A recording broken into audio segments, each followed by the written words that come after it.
India में international hip hop all time boom पे है। ये जो अभी चल रहा है ये back in the days dream होता था। Like Travis Scott, Post Malone, Wiz Khalifa, Central Cee, DaBaby, Nav सब परफॉर्म कर चुके हैं इंडिया में इस साल। So yes, Indian hip hop fans को इंटरनेशनल आर्टिस्ट अब डिजर्विंग वैल्यू दे रहे हैं। वेल वैल्यू से आज के आर्टिस्ट के बारे में बात करते हैं ब्लूफेस, जिनका लाइफ ऐसा चेंज हुआ है कि हम प्रेडिक्ट भी नहीं कर पाए। मतलब कुछ टाइम पहले ऐसे दिखने वाले ब्लूफेस अब ऐसे दिखने लग गए हैं, वो भी जेल में। तो क्या हुआ एग्जैक्टली इनके साथ, ये आज हम जानेंगे। यानी डाउनफॉल का कारण क्या है एग्जैक्टली। मोस्टली लोग ये बोल रहे हैं कि ये जो डाउनफॉल हुआ है उनकी एक्स गर्लफ्रेंड के चक्कर में हुआ है। तो क्या इसे हम डाउनफॉल बोल सकते हैं? चलिए जानते हैं। और अभी तो एनेली चोपड़ा के ब्रूटल डिस का भी रेस्पॉन्स दिया है ब्लूफेस ने। तो क्या एग्जैक्टली रेस्पॉन्स दिया है ब्लूफेस ने, जानेंगे कि ये जंग हिप हॉप में और आग पकड़ेगी या नहीं। तो क्या हालचाल है भाई लोग, आज हम डिटेल में बात करने वाले हैं ब्लूफेस के बारे में।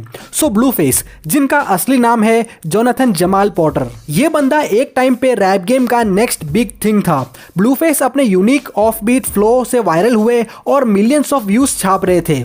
लेकिन अब 2026 में ब्लूफेस इतने रिलेवेंट नहीं है रैप गेम में। वैसे तो ये 2025 के नवंबर में जेल से बाहर आए थे और उसके बाद भी नॉन स्टॉप ड्रामा। सो यहाँ तक ब्लूफेस कैसे पहुंचे, इनका early life, rise to fame, controversies, prison और अब लेटेस्ट ड्रामा, फुल एक टाइमलाइन हम कवर करेंगे इस वीडियो में।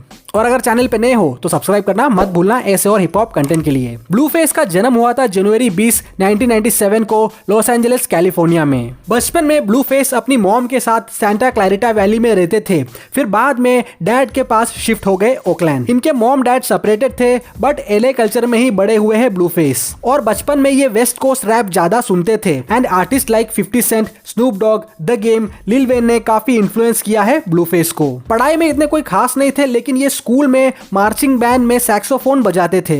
और इसी के साथ ही ब्लूफेस अपने टीनेज में ही गैंग वगैरह में शामिल हो गए थे और ये ज्वाइन हुए थे क्रिप गैंग में। The neighborhood you live in is schoolyard Crips. When did you get involved in all that? I'm affiliated, you know, my cousins are from there. were from there before I was, so. और जैसे कि आपको पता है क्रिप gang का colour है blue, सो इसीलिए ही वहीं से इनका नाम आया है ब्लूफेस। पर ब्लूफेस अपने हाई स्कूल डेज में स्पोर्ट्स में काफी अच्छे थे और फुटबॉल चैंपियनशिप भी जीता था उन्होंने, जिसके चलते उन्हें स्कॉलरशिप भी मिला था हायर स्टडीज के लिए। एंड इसी स्कॉलरशिप के वजह से वो अपने हायर स्टडीज को फायटविल स्टेट यूनिवर्सिटी नॉर्थ कैरोलिना में शिफ्ट हुए थे।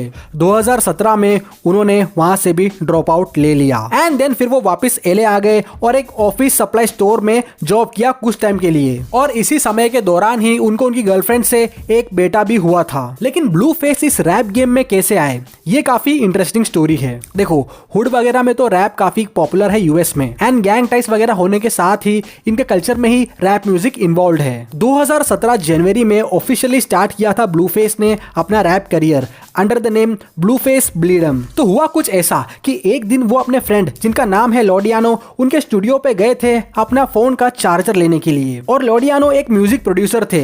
वहां ब्लूफेस को चैलेंज मिला रैप करने के लिए एक बीट जो उन्होंने उस टाइम पे बनाई थी। ब्लूफेस ने ऐसे ही ट्राई किया, चैलेंज मिला है तो, और इस तरह से डेडलॉक्स जो गाना है वो रिकॉर्ड हुआ पहली बार। ये बस एक ट्रायल था क्योंकि इन्हें चैलेंज मिला था। तो ये सॉन्ग मस्ती मस्ती में बन गया, यहाँ कह सकते हैं कि चैलेंज में बन गया। एंड इन लोगों ने ये सॉन्ग को साउंड क्लाउड पे डाला और इसमें ब्लूफेस के बेटे को भी फीचर किया। और किस्मत ऐसी कि ये सॉन्ग हिट हो गया एंड काफी नंबर्स रैक कर रहा था ये उस टाइम पे साउंड क्लाउड पे। और साथ ही में इन्होंने ये यूट्यूब पे भी डाल दिया था। तो ऑब्वियसली अच्छे खासे नंबर्स रैक कर रहे थे क्योंकि ब्लूफेस का जो स्टाइल है वो काफी यूनिक था, जिसे हम टेक्निकली कहते हैं ऑफ बीट स्टाइल। ऐसे ऑफ बीट स्टाइल वाले और भी रैपर्स है like E40, sugar free, silk the stalker etcetera. तो आपको अगर ब्लूफेस का म्यूजिक अच्छा लगता है तो आप इन ओजी आर्टिस्टों को भी चेकआउट मार सकते हो। फिर 2018 में ब्लूफेस ने रेस्पेक्ट माई क्रिपिन ड्रॉप किया।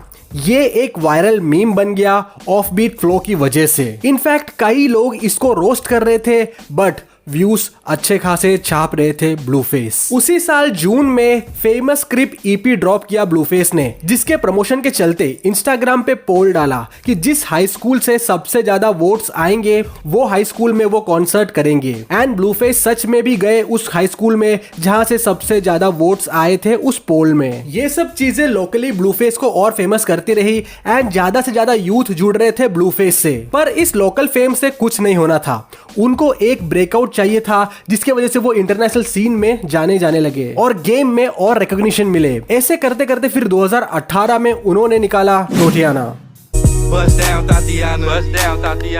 टोटियाना गाना एक गेम चेंजर बना इनके लिए और ब्लूफेस को इस गाने की उनके करियर में उस वक्त काफी ज्यादा जरूरत थी। ये गाना बिलबोर्ड हॉट 100 पे टॉप 10 पे जा पहुंचा और रिमिक्सेस भी बने जिसमें कार्डी बी, YG जैसे आर्टिस्ट भी शामिल हुए एंड इस तरह उन्हें लेबल्स अप्रोच करने लगे। सो ब्लूफेस इनिशियली कैश मनी रिकॉर्ड से साइन हुए जो कि बर्डमैन का रिकॉर्ड लेबल है। वैसे बर्डमैन पे हमने ऑलरेडी एक वीडियो बनाया है, आप वो भी चेक कर सकते हो। और बर्डमैन के इसी लेबल में लिल वेन, ड्रेक, निकी मिनाज, टाइगा जैसे आर्टिस्ट भी अपने करियर को एक मुकाम पे पहुंचा पाए हैं। कैश मनी रिकॉर्ड्स में साइन होने के बाद फिर ड्रेक और क्वेवो जैसे आर्टिस्टों के साथ स्टूडियो पिक पोस्ट कर रहे थे ब्लूफेस। और फिर 2019 XXL फ्रेशमैन क्लास लिस्ट में फैन वोट से एंट्री मिला ब्लूफेस को।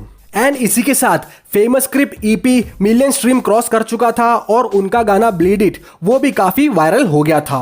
ब्लूफेस सिर्फ म्यूजिक में ही नहीं बने रहे, वो पूरे एंटरटेनमेंट बिजनेस में घुस चुके थे और बॉक्सिंग भी ट्राई करा जैसे सेलिब्रिटी फाइट्स। इस तरह से उनका नेटवर्थ 4 से 5 मिलियन डॉलर्स हो गया था उस समय। लग्जरी कार्स, हाउस और काफी ज्यादा वायरल और इतना फेम कि लोग उन्हें वेस्ट कोस्ट का the next big thing rapper बोलने लग गए थे। एंड फिर 2020 में ब्लूफेस ने फाइनली अपना डेब्यू एल्बम ड्रॉप करा फाइंड द बीट, जिसमें डबेबी, लिल बेबी, गना, पोलोजी जैसे आर्टिस्ट फीचर हुए थे। इस एल्बम के ड्रॉप होते ही वो काफी ज्यादा इंटरनेशनली सीन में जाने लगे और अनस्टॉपेबल रैपर बन चुके थे उस टाइम पे। वो जेडिन एलेक्सिस जो कि ब्लूफेस की इनिशियल गर्लफ्रेंडों में से एक थी, उनके साथ ब्लूफेस को 2 किड्स हैं। फिर 2020 में क्रिशॉन रॉक से रिलेशनशिप स्टार्ट हुआ एंड ये लोग गर्ल्स क्लब शो पे मिले। कुछ टाइम के लिए तो ये सही चला, then on and off toxic public fights होने लगे। देन ब्लूफेस पे ये भी इल्जाम लगाया क्रिशॉन ने कि ये अब्यूज करते हैं एंड इवन चीट भी। एंड ये चीजें पर्सनल लाइफ तक नहीं सीमित थी, इंटरनेट पे इस चीज ने टेक ओवर कर लिया था। एक तरफ जहां हिप हॉप में अच्छे म्यूजिक और बीफ वगैरह के लिए ऑडियंस है, वहीं कुछ ऐसी ऑडियंस भी है जो ड्रामा पसंद करती है। सो वो लोग ब्लूफेस के इस न्यूज को सेलिब्रेट कर रहे थे। 2022-2023 में crazy in love reality show में फुल ड्रामा हुआ। 2023 में क्रिशॉन प्रेग्नेंट हुई, IG पे बर्थ दिया अपने सन क्रिशॉन जूनियर को। बट जो भी फाइट्स था वो कंटिन्यू रहा क्रिशॉन और ब्लूफेस के बीच। इवन डिस ट्रैक भी ड्रॉप करा था और साथ ही में कार्डी बी के हस्बैंड ऑफसेट को भी इन्वॉल्व कर लिया था इन सब ड्रामा में। और तो और क्रिशॉन ने अपने फेस पे ब्लूफेस का पोर्ट्रेट टैटू बनवा रखा था, वो भी कवर करने का कह रही थी। अब ये तो हो गया पर्सनल लाइफ के ड्रामे, लेकिन लीगल ट्रबल भी हुआ साथ में ही। ब्लूफेस 2022 में लास वेगस के एक स्ट्रिप क्लब शूटिंग में इन्वॉल्व थे और अटेम्प्टेड मर्डर का केस लगा उन पे एंड प्ली डील किया और प्रोबेशन पे बाहर आए थे वो जेल से इस केस के चलते। एंड जो स्ट्रिप क्लब के ऑनर थे उनको मिलियंस पे करने का ऑर्डर दिया था जज ने। तो ये हो गया भारी नुकसान ब्लूफेस का। और साथ ही साइड में फैमिली ड्रामा भी चलता गया। इवन ब्लूफेस की मॉम उनको और उनकी गर्लफ्रेंड्स को रोस्ट भी करती थी इंटरनेट पे। एंड ऐसे फिर धीरे धीरे चालू हुआ the big downfall of rapper Blueface. साल 2023-2024 में career almost full crash mode पे आ गया था ब्लूफेस का। कई बार प्रोबेशन वायलेट किया उन्होंने, मींस पहले के जो केसेस पेंडिंग थे उन वजह से भी। और 2024 में वो फिर से अरेस्ट हुए। अगस्त 2024 में उन्हें 4 साल के लिए जेल भेजा गया। ऑलमोस्ट 2 ईयर सर्व किया और नवंबर 3, 2025 को उन्हें अर्ली रिलीज मिला जेल से। इनके अरेस्ट होने का मेन रीजन मैंने अपने शॉर्ट चैनल पे बताया है, वो मैं अभी आपको प्ले करके बता देता हूं ताकि आप समझ जाओ कि ये अरेस्ट क्यों हुए थे आखिर। ब्रेकिंग न्यूज, ब्लूफेस को लास वेगस में अरेस्ट किया है रिसेंटली और जिस केस में उन्हें अरेस्ट किया है वो जान के आप हैरान हो जाओगे। तो चलिए जानते हैं एग्जैक्टली क्या हुआ है। ब्लूफेस, जिनका असली नाम है जोनाथन जमाल पोर्टर, जो इस जनरेशन के one of the biggest name है सीन में। वैसे हाँ, ये क्रिप गैंग से भी एसोसिएटेड है, प्लस इनका पहली बार नहीं है अरेस्ट होना और जेल जाना। लास्ट ईयर नवंबर में हत्या के साजिश में ब्लूफेस को अरेस्ट किया था और वो बेल पे बाहर थे अभी। लेकिन इस बार हुआ कुछ यूं कि ब्लूफेस, जिनका नेटवर्थ करीब $4 मिलियन है, इन पे केस लगा है रॉबरी यानी लूटपाट का। यस, लूटपाट का, वो भी एक महिला से। सोर्सेस के अकॉर्डिंग ब्लूफेस ने पाम्स कैसीनो में एक महिला से उनका फोन छीन लिया था। जाहिर सी बात है वो चोर बाजार में बेचने के लिए तो नहीं छीना होगा, जरूर कुछ ना कुछ लफड़ा हुआ होगा जो अभी डिस्क्लोज नहीं हुआ है। लेकिन इससे ब्लूफेस का नाम काफी खराब हो गया है और इस मुकाम पे आके भी इन पे लूटपाट का केस लग रहा है। स्ट्रीट लाइफ से बाहर आने के बाद भी ये करना सही है या गलत, आप लोग कमेंट्स में जरूर बट यहीं से प्रॉब्लम्स का सिलसिला शुरू हुआ। पर्सनल लाइफ मेसी होता गया और फिर जेल से इनके कुछ फोटोज भी बाहर आए जिसमें इन्होंने बहुत ज्यादा वेट गेन कर लिया था और ब्लूफेस का बॉडी प्रोपोर्शन काफी अजीब लग रहा था उन फोटोज में। और जेल के दौरान उनका इंटरव्यू भी हुआ था जिसमें उन्होंने ये बोला कि जेल काफी बोरिंग है और यंग किड्स को ये एडवाइस दिया कि स्कूल में ही रहो, मतलब पढ़ाई वगैरह मत छोड़ना। इसी सब भसड़ में म्यूजिक स्टॉप हो गया ब्लूफेस का और कोई नए हिट्स नहीं थे उनके पास, तो ऑब्वियसली नेटवर्थ भी डाउन हुआ। लॉसूट्स कई सारे लगे थे, मींस खुद का करियर खुद ने ही बर्बाद कर दिया अपने बैड डिसीजन, म्यूजिक पे फोकस ना होना और इस तरह के पर्सनल कंट्रोवर्सीज की वजह से। तो जैसे जैसे म्यूजिक कम हुआ वैसे वैसे हिप हॉप में लोग इन्हें भूलने लगे और जो नए लिसनर्स थे हिप हॉप के उन्हें तो पता भी नहीं था कि ब्लूफेस कौन है। तो नवंबर 2025 में जेल से रिलीज होने के बाद क्या ब्लूफेस एक पीसफुल लाइफ जिए? बिल्कुल नहीं। वो लाइमलाइट में फिर से आए अपनी नई गर्लफ्रेंड के साथ जिन्होंने नेक पे ब्लूफेस का असली नाम जोनाथन टैटू भी करवाया था। ब्लूफेस ने इस चीज को इंस्टाग्राम पे फ्लेक्स किया। मीनवाइल एक साइड उनकी एक्स गर्लफ्रेंड ने उनका पूरा चेहरा ही अपने फेस पे बना रखा था। तो जब नई वाली गर्लफ्रेंड को देखा तो फिर पुरानी वाली जो गर्लफ्रेंड है क्रिशॉन रॉक, उन्होंने अपने लेजर से अपना जो टैटू है वो रिमूव करवाया, यानी ब्लूफेस का फेस जो उनके मुंह पे बना हुआ था वो लेजर से रिमूव करवाया और इवन इसका एक वीडियो भी जारी करा जिसमें वो काफी पेनफुल थी।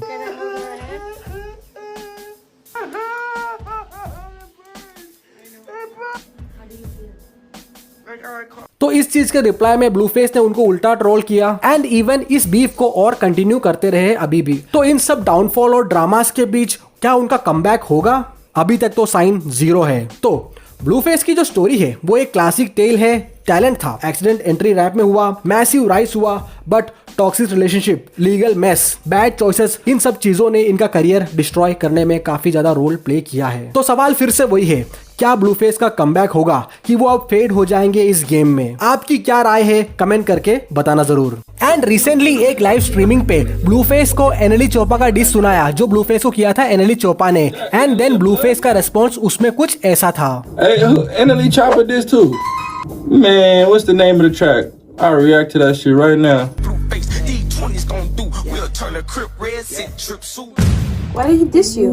Don't you have a song? Yeah, I made that nigga career, but it's all good. You know how it go. ब्लूफेस का कहना यह है कि उन्होंने ही फेमस किया है एनएली चोपा को, कोस ये दोनों ने पास्ट में साथ में गाने बनाए हैं। लेट्स सी अब एनएली चोपा का क्या रेस्पॉन्स आता है इस पे। केंड्रिक लमार वर्सेस ड्रेक जैसा तो नहीं, पर हाँ अच्छा खासा फेमस बैटल हो सकता है ये अभी फिलहाल गेम में। तो ये था भाई लोग आज का वीडियो। ऐसे और हिप हॉप वीडियोस के लिए हमारे चैनल को सब्सक्राइब करना मत भूलना एंड अगर आप हिप हॉप सुनते हो या आर्टिस्ट हो तो हमसे इंस्टाग्राम पे जरूर जुड़ना। तो मिलते हैं अगले वीडियो में, तब तक के लिए अपना ख्याल रखना, अपने घर वालों का ख्याल रखना, इंटरनेशनल आर्टिस्ट को सुनना और अपने लोकल आर्टिस्ट को सपोर्ट करना। Bye bye, take care.